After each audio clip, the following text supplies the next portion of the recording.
So The Executioner Way of Life is a show I've been keeping my eye on prior to this new season kicking off, and this was one I was pretty excited for, as it just gave me the impression that it was going to be a different type of isekai. If you read the synopsis, it gives you a pretty good idea of how brutal, or at least it was going to be in the realm of brutal. I heard it was kind of like a mixture of killing isekai characters and basically Yuri undertones. And without a doubt, they delivered that. Given the fact that this show starts off with the lead female character, Menno, kind of like standing over a dead body, I don't think that's really something that's shocking to say out loud in a video of people who might not have heard of this show, plan to check it out after the video. Because usually in a show where you have a character who ends up killing characters, that's something I'd be like, okay, just go watch the episode, come back when you're done. But the show literally kicks off with her over a dead body, and the premise literally indicates that it's going to be a murderous show. So it's not really a spoiler, it's more of, you know the idea of where they're going, but when you eventually see it,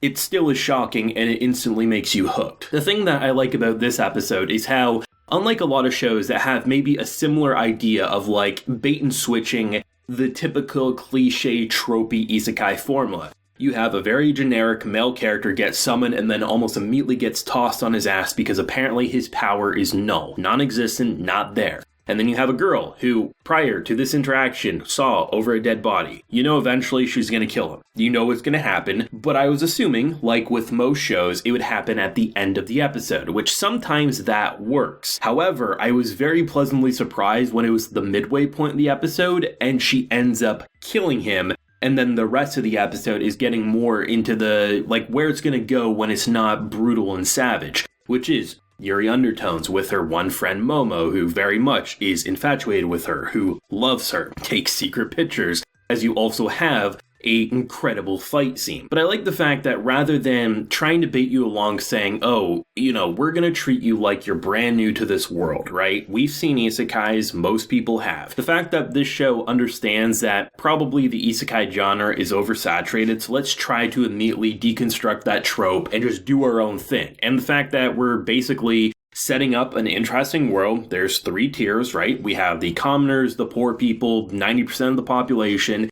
Second tier, royalty, the government. Third tier, the church. And it's an interesting world because just seeing how it's operating in terms of clearly a king summoning people, if it's not the right power, tosses them on their ass. And in terms of the church, it seems like they basically determine, is this person going to be a threat? And I like how they actually handled this character who, it turns out, it's not just like he had no power, it's that he had the ability to nullify things. So, as we see in a demonstration, he just obliterates something in front of him. And the fact that he starts talking like, oh, if I don't like someone, I could get rid of them, I could do whatever I want, this is my isekai adventure, this is my tropey cliche that I've always dreamed about, I was a nobody in my original world, now I can be somebody.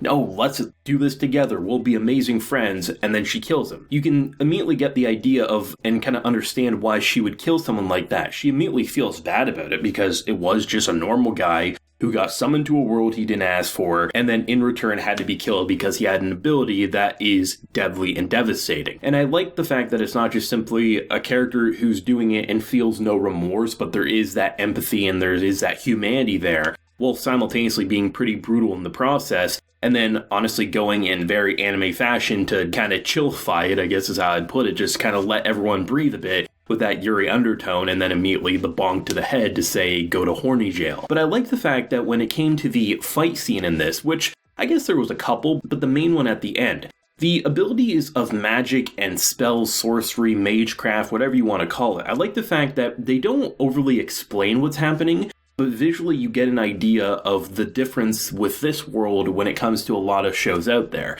You have these people who are trying to kill them, and, you know, without really going into specific details, you see him activate this kind of crest around his sword, and it turns into flames. Or I love the idea how, even though they do say something, but it's not really overly in your face, the fact that she has this book, and apparently, it's very clear that you're supposed to have to open up your book, pick your page, read your spell, and then you'd be able to do something. She doesn't even have to open up her book, and she can create these giant walls and attacks that completely obliterate them. And the fact that she's apparently the prodigy, and the idea of the kind of like next in line to the big bitch in charge of this world, who apparently is the strongest, is really cool in terms of a way to visually sell you on a show while simultaneously exploring the fundamentals that make up the world mechanics. Like, the first half of this episode isn't anything explosive or crazy. It basically follows a generic isekai story.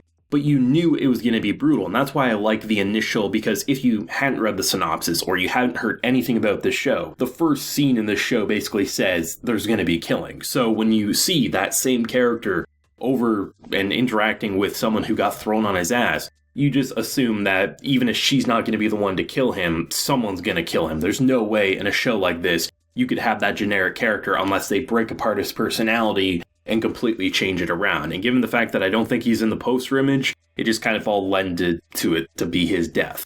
But that's what's fun about this show, is that it instantly makes you hooked by being familiar, but almost immediately recognizing it's going to deconstruct that familiar element. And when it does have the more familiar elements in terms of the anime comedy, the flirting, the flirtatious Yuri back and forth, honestly, we don't see it all too often anymore. So at this point, you might even be able to say it's a little refreshing because we haven't had it all that often in, I guess, more refined, polished kind of action isekai fantasy stories. It's just really cool overall. This is one that I wanted to check out yesterday when it did air, but I was just a little busy. And I wasn't sure if it was going to be something that I would just simply do a first impressions on and watch by myself afterwards, or if it'd be something that I'd consider covering week by week. But at this point, I'm pretty much considering covering it week by week. The characters in question, they didn't really do anything to shock me in the way of like, I've never seen this, or they're completely fresh and original, but they also didn't do anything that made me say I don't want to follow them. Like, I think it's an interesting premise, and the idea of ending it in this basically the same way that the midway point kind of concluded, going to the other summon and then basically trying to kill her, because most likely they just don't want these people, these kind of otherworlders, to come in and ruin it. It's just really cool to me. I actually like the fact that they kind of turned it into another Japan because of all the different travelers. They ultimately incorporated their language, their culture, their technology into this world. It's just a very interesting concept and a fresh take without trying to reinvent the wheel with the isekai fantasy genre, is how I'd put it. And the general aesthetic to the show I actually really enjoy. Like, the background didn't really do anything that we haven't seen before, but the individual character designs and their wardrobe, like our main female here, I love the fact that she conceals her weapon on her thigh there, so she just looks like a general girl.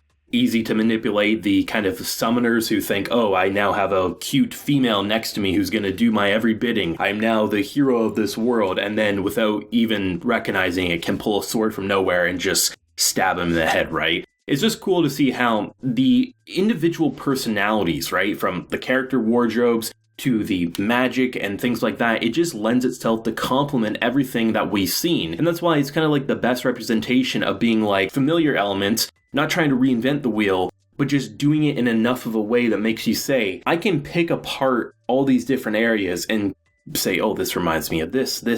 But it doesn't feel like it's trying to necessarily be those shows. Like, it does feel like this episode has its own identity despite being familiar. And that's honestly the best you could hope for in an oversaturated genre like the isekai genre. So yeah, expect these reviews most likely every Friday going forward, now that I know that I want to watch it. But thoughts if you have any on this first episode, whether you're gonna go check it out now that you watched the video or you've already seen it, you're gonna be checking out episode 2 onwards, let me know down below. Leave a like if you enjoyed and subscribe if you're new around here. Till next time, everyone, please take care and have a good one.